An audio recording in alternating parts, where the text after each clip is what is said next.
こんにちは、キーパフォーマンスのヨタです。いつも動画見てくださりありがとうございます。今回の動画はこの富士フイルムの紙レンズ XF35mmF1.4 のレビューです。僕の換算 50mm 帯のいつも使ってるお気に入りのレンズっていうのがこの XF35mmF2 の方なんですが、今回ねちょっと思うところがあってこの F1.4 再び購入してみました。なのでそのあたりのことも含めてね、この2本の比較っていうのはまた別の動画でお出ししようと思うんですけども、今回まずこの XF35mmF1.4 のレビューの動画になります。なので比較の動画また出す予定ですので、ぜひチャンネル登録をしてお待ちいただければと思います。それではまずこのレンズに対して僕が思う結論から先にお伝えしちゃうと、このレンズは富士フィルムが作った奇跡的なバランスのオールドレンズだと思いました。ということが詳しく説明をしていきます。まずは外観についてです。これ XE4 につけると本当にますますフィルムカメラ感が増すんですよね。好き嫌いはあると思うんですが、僕はこのデザインは好きだなーっていう風に思いますね。デザインだけだったら F2 より F1.4 の方が好きですね。重さは 187g あります。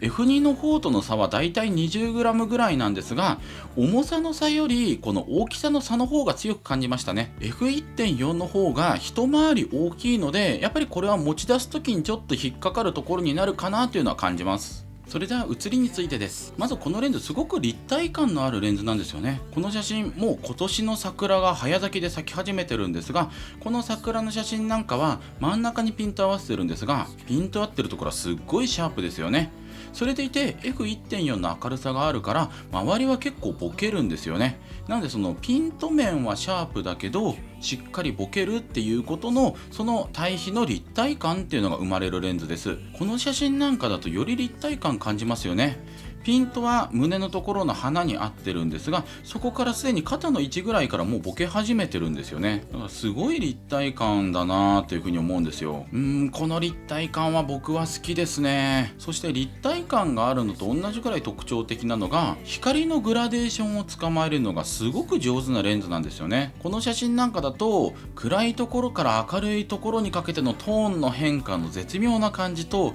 それから奥の明るいところのその色ですよね。このレンズは結構明るいところの微妙な色の濃淡、光の濃淡っていうのをしっかり捕まえてくれるレンズだなというふうに思います。こっちの写真とかもこの明るいところのね微妙なその明るさの違いっていうのをしっかり捕まえてくれてますよね。だからこういう色の濃淡、光のトーンをしっかり捕まえてくれるっていうことも立体感につながっているんじゃないかなというふうに僕は思うんです。だからこのレンズって多少ピント外したとしてもなんか立体感がある写真が撮れるんですよね。普通のレンズって結構立体感はボケによって作り出すんですが、このレンズは光のトーンだったり色だったりうまく使えることで立体感作ってるなぁと。でここまでの説明だけだとただの優秀なレンズじゃないですか。こっからがオールドレンズっぽいなって僕が感じた部分の紹介になります。まずはボケについてです。普通に撮ると素直なボケなんですよ。綺麗なボケですよねこれ。なんですがその素直なボケ、綺麗なボケっていうのは後ろだけの話で、このレンズはね前ボケが特徴的なんですよね。これすごいなんか前ボケ、ぐるぐるボケみたいな感じになってますよね。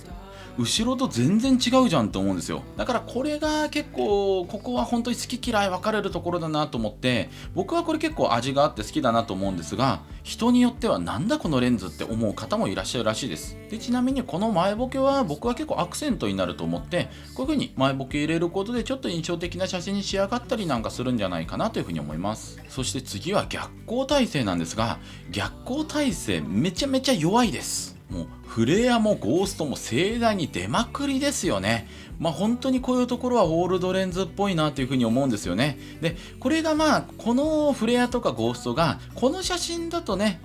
味になってるっていうふうに言えないこともないと思うんですが、こっちの写真だともうこれは完全に邪魔くさいですよね。このなんだこのフレアっていう感じです。今ピント面はシャープで立体感があること、それから光の濃淡、色の濃淡を捕まえるのがすごくうまいこと、そしてなんだか特徴的な前ボケをすること、最後に逆光体制めちゃめちゃ弱いよっていうこの4つを全部組み合わせた写真がこれになります。どうですかね。僕はこの写真自分の中ではかなりお気に入りなんですよ。なんかこの 35mmF1.4 が持ってるいい特徴も悪い特徴も全部が奇跡的なバランスで融合してるなっていう風に思うんですよね。普通だったらマイナス要素にしかならないような部分も含めてうまく重なり合って絶妙な写りをしてくれるところが紙レンズたるゆえんじゃないのかなっていう風に僕は思うんですよね。ちなみに富士フイルムさんの公式ページにもこの XF35mmF1.4 の説明文にこういうことが書かれてるんですよね。数値やチャートで測定される性能ではなく、写真に奥行きと質感を再現させること、光学の無慈悲なルールに哲学で挑み、改造、ボケ、周差までが美しく調和していますって、まさに今の写真のことなんじゃないのかなっていうふうに僕は思うんですよ。だからね、この写真撮って僕その後この説明読んだんだけど、うわーってちょっと鳥肌立つような気持ちになりました。で、今写りについてのお話をさせていただいたんですが、このレンズもう一個ちゃんと考えなければいけないのが、オートフォーカスがねうるさくて遅いっていうのも結構有名なレンズなんですよ。で、オートフォーカスに関しては音はね出ますよ。音は出ます。じーじーじーじー言います。じーじーというかもうガガっていう時あります。ガガっていう時あるんですが、速さはね問題ないですよ。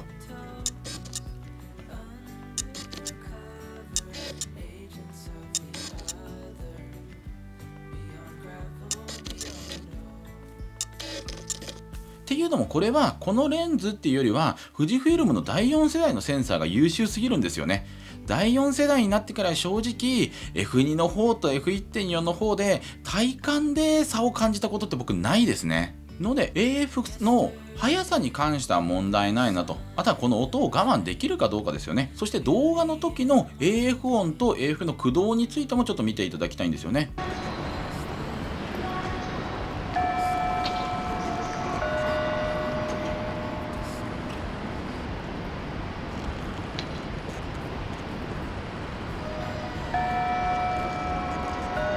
どうですかねこれ。内蔵マイクであえて環境音とか全部切らないで入るようにして撮影しているんですけども、まずフォーカスは結構滑らかだと思うんですよね。僕はこれ別に問題ないかなと。そして AF 音は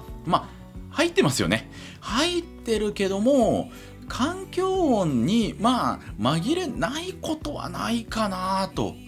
これをどう判断されるかですよね。良しとするのか、これはちょっと無理だなって思うのか。ただこの音に関しては外部マイクつけちゃえばもう全く問題ないので、そう考えると動画用途のレンズとしても実はちょっと使えるんじゃないのかなというふうに思っています。それでは最後に僕が思うこのレンズを使うおすすめのシチュエーションを3つ紹介してこの動画を終わりたいと思います。まず1個目はやっぱりポートレートですよね。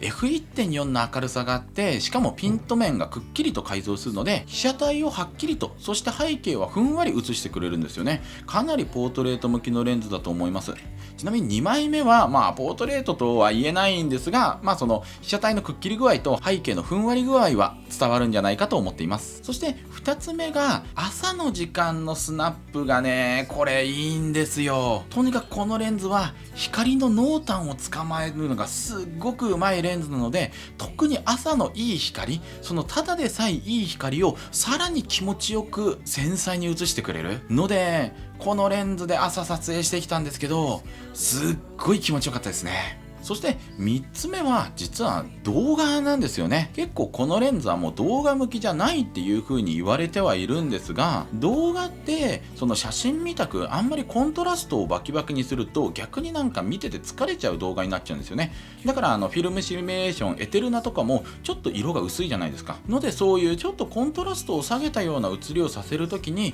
このレンズはその光の濃淡、色の濃淡っていうのをしっかりと掴み取ってくれるので、コントラスト高くなくてもね、やっぱり印象的な写りになるんですよね。でしかもオートフォーカスに関して言えば第4世代センサーのおかげで動きはかなりスムーズになりましたし、音は別撮りすれば何とでもなるので、もちろん音を別撮りできませんっていう方には選択肢に入らないかもしれないですが、音別撮りで全然いいですよっていう時にはかなり有力な選択肢になります。それではまとめです。今回この富士フィルムの紙レンズ XF35mmF1.4 のレビューを行いました。